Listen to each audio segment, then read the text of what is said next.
I don't know exactly when our ancestors became symbolic. Nobody does. It seems to me that we are at least two cognitive revolutions away from our common ancestors with chimpanzees. First, we're symbolic.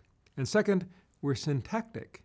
Even though an animal could be symbolic without being syntactic, the reverse is not true. It's not possible to be syntactic without first being symbolic.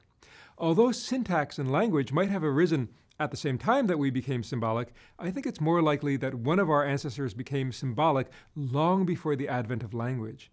We may never know because behaviors generally don't leave fossils, but it's conceivable that, for example, some Homo erectus became able to communicate using representations, say, pointing to a bird and mimicking it, or using sticks and stones to represent animals for the planning of a hunt. There's no way of knowing, but it appears that our symbolic nature is very much programmed into us. For example, while other animals pretend to pounce and do other behaviors that they will need as adults, human children play symbolically.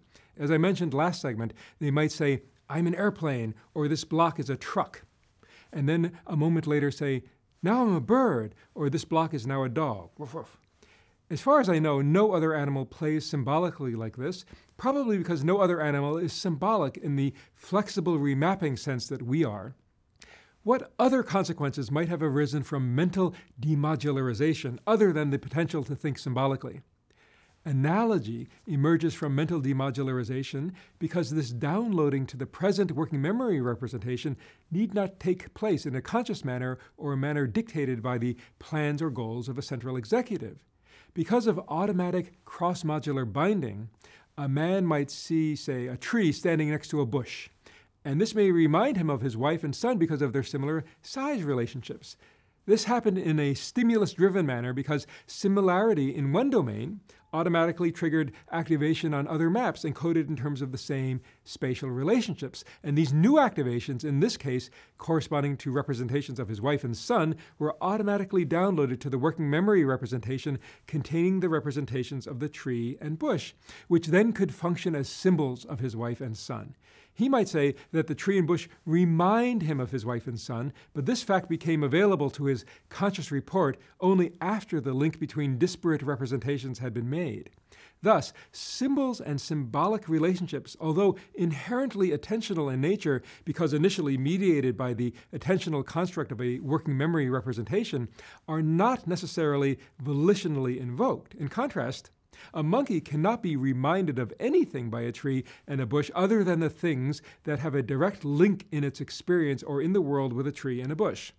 Animal cognition, lacking any basis for symbolism, reminding, or metaphor, is inherently concrete and literal. A key consequence of the emergence of cross-modular binding, or mental demodularization, was that operators could be bound with new types of operands, such that operators from one module could operate on the operands of previously encapsulated modules. A potential for syntax may have emerged with mental demodularization. Nestable motoric operations, such as those involved in reaching or navigation, could operate upon symbols rather than just physical actions, giving rise to the possibility of syntax.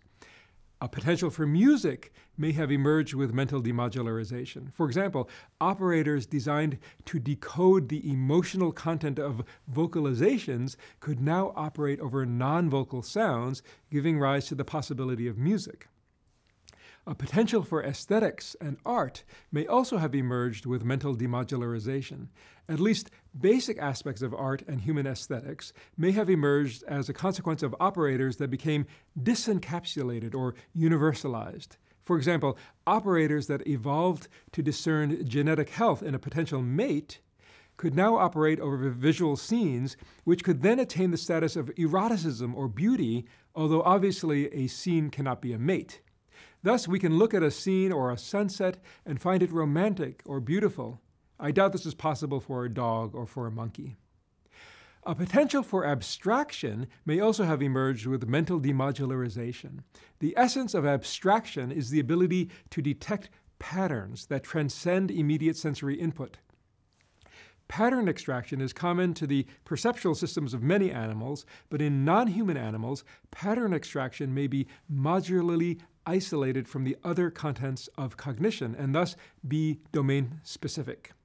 Once modularity broke down because of cross-modular binding, the computations underlying pattern extraction and recognition could be applied to data that were not perceptual in nature. An example of perceptual pattern recognition that became abstract pattern recognition in humans involves the inference of causality. Other animals may be able to detect patterns of cause and effect in the flow of sensory inputs because they carry out computations over sensory input that evolved specifically to solve this task. Because animals seem to be limited to causal pattern extraction from the current flow of sensory inputs, they may be limited to detecting physical causal relations that arise from spatial-temporal contiguity and simultaneity. In the human lineage, however, the computations dedicated to the extraction of patterns of causal relations in the sensory domain came to operate over the contents of other modules, permitting the extraction of patterns of causal relation that transcended spatio-temporal contiguity. For example, once causal relations could be detected in the contents of memory, patterns of cause and effect could be recognized that transcended the here and now. One could become aware of a time before one's life or after one's death. One could entertain the fact of one's impending death. Simply put, whereas other animals can connect the dots perceptually, they are, for the most part, unable to do so abstractly. Humans, in contrast, came to connect the dots to such an extent that hidden causes such as invisible beings and forces were invoked to explain events. Once patterns could be detected in information that was not perceptual, the human mind gained the capacity to become unglued from the here and now, free to connect the dots in novel ways beyond the here and now.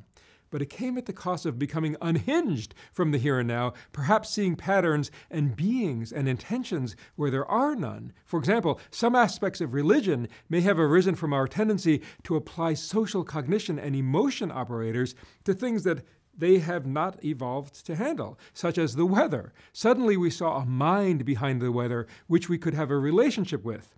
Perhaps we could earn better weather by throwing a baby into the volcano.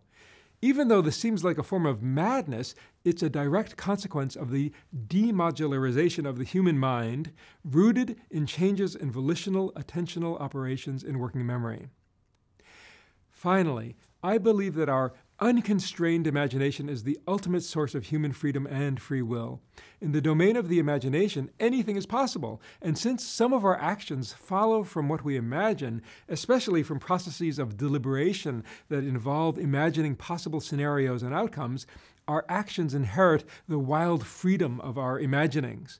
The magnificent power of the human imagination, in turn, evolved as a consequence of the demodularization of neural circuitry associated with volitional attentional operations over operands, downloadable into a mental workspace where truly, virtually, anything is possible.